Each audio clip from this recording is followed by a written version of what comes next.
5 world champions walked into Ferrari believing they'd write the final chapter of their careers in red. 5 world champions walked out of Ferrari with their reputations dented, their titles still missing, and their trust in the sport's most famous team destroyed. Same team, same red car, same promises, same ending. And right now, there's a 6th champion wearing that red suit.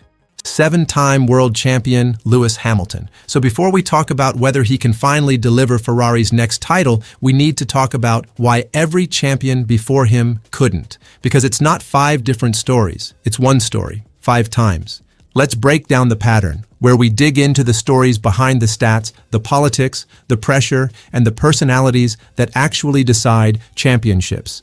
Today we're doing a deep dive that's been requested a ton. Why does Ferrari, the richest, most storied team in Formula One, keep taking world champions and grinding them down instead of building them up? We're going to walk through 5 champions: NIKI LAURDA, ALAIN PROST, KIMI RÄIKKÖNEN, Fernando Alonso, and Sebastian Vettel, spanning nearly 50 years of Ferrari history, and you're going to see the exact same pattern repeat itself, decade after decade, regardless of who was running the team or what era of the sport it was. Then we'll lay that pattern over Lewis Hamilton's Ferrari move and ask the question everyone's avoiding. Is he walking into the same trap, or is this actually different? Let's get into it. NIKI LAURDA, the original wound. Start at the beginning, because this is where the pattern was written. NIKI LAURDA joined Ferrari in 1974 as a promising but unproven driver, and the team's investment paid off almost immediately: a world championship in 1975. Ferrari's first in over a decade. For a team that measures itself against its own mythology as much as its rivals, that alone made Lauda a hero in Maranello. Then came 1976, and the story that everyone knows, even if they don't follow F1, the Nürburgring crash. Lauda's car hit a barrier, burst into flames, and he was trapped inside, while burning for close to a minute before other drivers pulled him out. He suffered severe burns to his face and scalp, and his lungs were damaged by toxic fumes. A priest was called to administer his last rites, and 6 weeks later, he was back in the cockpit at Monza, bandages still on his head, blood soaking through his balaclava by the end of the race, finishing 4th. It remains one of the most extraordinary comeback stories in the history of sport. Full stop, not just motorsport. But here's the part that gets left out of the highlight reel. Even after that heroism, the relationship between Lauda and Ferrari soured, and it soured fast. Lauda felt and said later in his own memoirs that the team was more loyal to its own image and to Italian political pressure than it was to the driver who'd nearly died wearing their colors. There was pressure on him to race in dangerous conditions he didn't think were safe, friction with team management over the direction of the car program, and a growing sense that Ferrari saw him as replaceable machinery rather than the reason they were winning. He clinched a 2nd world championship in 1977, and then, rather than see out the year, he walked out on Ferrari before the season had even finished, skipping the final 2 races in protest over how he'd been treated. He didn't wait around to be pushed out the door the way Prost and Vettel would be, decades later. He left first, on his own terms, while he still held the leverage of being the reigning champion. That's the blueprint right there, laid down almost 50 years ago. A champion delivers results, gets treated as disposable by the team anyway, and eventually decides the relationship isn't worth saving. Every case after this is a variation on the same theme. Alain Prost, fired by fax. Essentially fast forward to 1990. Alain Prost, already a 2-time champion, signs with Ferrari and nearly does the impossible in year 1. 2nd in the championship, 5 wins, going toe-to-toe with Ayrton Senna's McLaren. Then, 1991 happens. The new Ferrari 642 and its replacement, the 643, are simply off the pace. And Prost, for the first time in a decade, goes an entire season without winning a single Grand Prix. Behind the scenes, the team was in genuine disarray. Ferrari had already fired their own team manager, Cesare Fiorio, mid-season, and the technical leadership was in constant flux after the departure of designer John Barnard. Instead of getting the tools to fight back, Prost starts publicly saying what everyone in the paddock already knew, that the car simply wasn't good enough. His comparison of the Ferrari to a truck at the Japanese Grand Prix became the headline that everyone remembers, but by his own account, years later, the tension had been building for well over a year, dating back to friction with former teammate Nigel Mansell and Ferrari's revolving door of team bosses. The truck comment wasn't the cause. It was the final straw on a relationship that had already broken down. Ferrari's response? They fired him before the final race of the season, not at the end of the year in a quiet handshake the way most driver exits are handled mid-season, publicly, with the team's own director citing his behavior as much as his results, saying the team was happy with his performance but not with his conduct. Notice what's happening already, 2 cases in. It's never framed as the car wasn't good enough.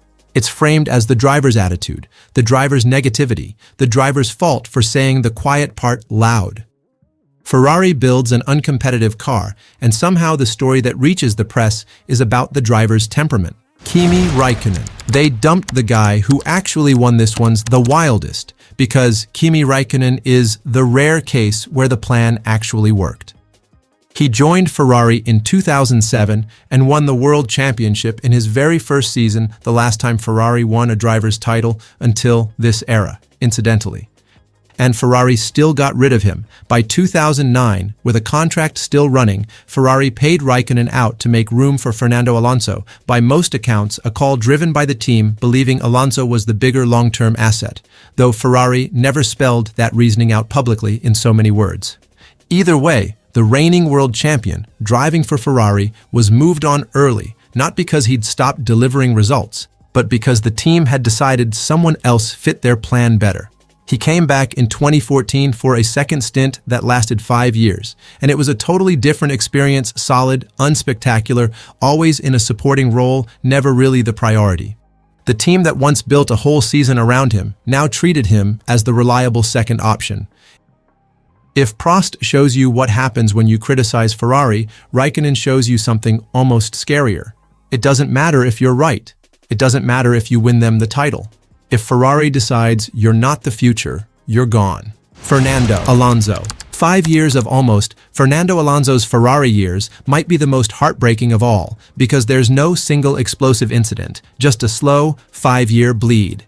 He arrived in 2010 as a 2-time world champion with Renault, and he came agonizingly close to a Ferrari title, twice losing out at the final race in both 2010 and 2012, seasons where by most accounts he dragged a car that had no business fighting for the championship into title contention through sheer skill. But it was never enough. Ferrari kept failing to build him a genuinely competitive car, year after year. He grew visibly frustrated in team radio messages that became famous for their bluntness. Team president Luca di Montezemolo publicly criticized him for comments perceived as disrespecting the Scuderia, which, tellingly, is almost word for word what happened to Prost 2 decades earlier. Alonso left in 2014, telling reporters afterward that he'd lost faith in Ferrari's ability to give him a winning car, and later admitted he probably should have left even sooner than he did. 5 years, 0 titles. A driver widely regarded as one of the best of his generation, someone plenty of people in the paddock still consider the most complete racer of his era, and Ferrari's response to his frustration was to publicly frame him as the problem rather than fix the car underneath him. Sebastian Vettel, the childhood dream that curdled. Sebastian Vettel might be the most tragic case, because this wasn't a driver chasing a paycheck or a challenge. This was a driver chasing his childhood hero. Vettel grew up idolizing Michael Schumacher, and when he left Red Bull after 4 straight titles to join Ferrari in 2015, he said it outright. He wanted to do what Schumacher did, win a championship in red. It never happened. 6 seasons, 14 wins, and 2 real title chances in 2017 and 2018, both of which slipped away through a mix of Vettel's own costly mistakes and a Ferrari strategy department that was, charitably, inconsistent. Then came the final indignity. A rising young teammate named Charles Leclerc, in his very first year at the team, outscored and outqualified the 4-time champion. Ferrari's messaging shifted almost overnight from "Vettel is our leader" to treating him like the driver being auditioned out. Ferrari announced his exit in 2020, saying there was no longer a shared ambition to keep working together. Vettel, for his part, said the disappointment was something he needed time to process. A world champion who idolized this team since childhood left it feeling like a failure, and Ferrari had already lined up his replacement before they'd even told him it was over. Okay, step back and look at all 5 of these side by side, because the pattern isn't subtle once you see it. 1. A proven champion arrives with real hope, usually after success somewhere else. 2. Early promise, a strong first year, a near miss, sometimes even a title. 3. The car, the strategy, or the team politics fail to match the driver's level, and it happens repeatedly, not once. 4. Ferrari's public messaging quietly shifts the blame toward the driver's attitude, behavior, or negativity rather than the team's execution. 5. The exit is early, public, and bitter, and in every single one of these 5 cases, the driver left Ferrari without the title they came for. 5 champions, 5 different decades, different eras of the sport, different technical regulations, different team principles, different generations of fans, and yet the shape of the story barely changes at all. Think about what that actually means. Formula One has changed almost beyond recognition since Lauda's era. Different cars, different safety standards, different money, different sponsors, an entirely different sport in most respects. Ferrari itself has been through dozens of team bosses, technical directors, and ownership changes in that time. And still, every single champion who's walked through Maranello's gates with a title already on their resume has left disappointed, blamed, or both. That's not 5 coincidences. That's an institutional pattern. And institutional patterns come from culture, not from any one bad year or any one difficult driver. So where does Hamilton fit? Now here's where it gets genuinely interesting, because Lewis Hamilton isn't a random case study. He's arguably the biggest name Ferrari has ever taken this gamble on. 7 titles. The most race wins in F1 history. A move that shocked the entire sport when it was announced. And if you're looking for warning signs that fit the pattern, they're not hard to find. He joined a team already built around a young star in Charles Leclerc, which is almost exactly the dynamic that unraveled Vettel. He's had to adapt to a car philosophy completely different from anything he drove in over a decade at Mercedes, the same kind of adjustment that dragged down Alonso for 5 years. And Ferrari's history of blaming the driver publicly the moment results dip is not something that's gone away just because the driver's name changed. There's another wrinkle worth sitting with too. Hamilton didn't come to Ferrari as an unproven talent chasing his first title, the way Lauda did, or even as someone still building his legacy, the way Vettel was mid-career. He arrived with 7 championships already banked, the most race wins in the sport's history, and nothing left to statistically prove. That changes the psychology of this whole situation. Prost, Alonso, and Vettel all needed Ferrari to complete something. Hamilton doesn't need Ferrari at all. He's already the most decorated driver of all time, regardless of what happens next. That could make him more patient with the team's inevitable rough patches. Or, just as easily, it could make him less willing to tolerate the kind of political nonsense that wore down every driver before him, since he has nothing left to prove by sticking it out. But here's the honest counter-argument, because a good breakdown doesn't just confirm the thesis, it stress tests it. Hamilton is currently sitting second in the championship, and well within touch of the title fight with real races still to come.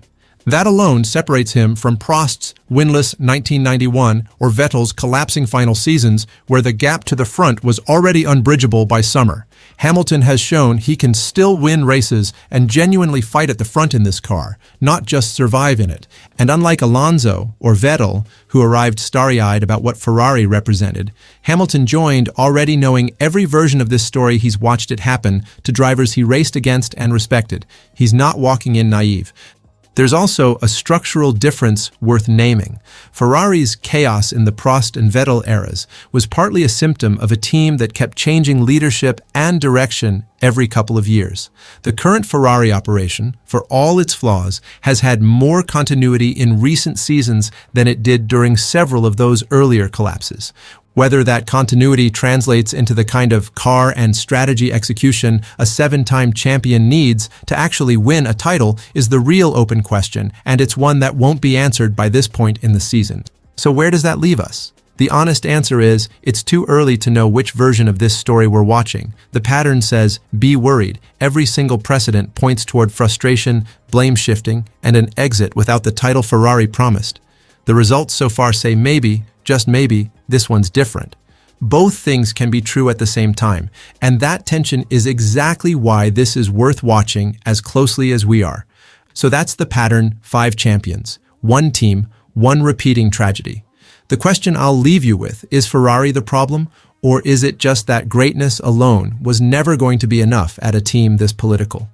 Let me know in the comments which of these 5 stories hit you hardest and whether you think Hamilton breaks the curse or becomes case number 6. If you want the deep dive on any one of these drivers specifically, drop it below and I'll build a full video around it. Like, subscribe, and I'll see you in the next one.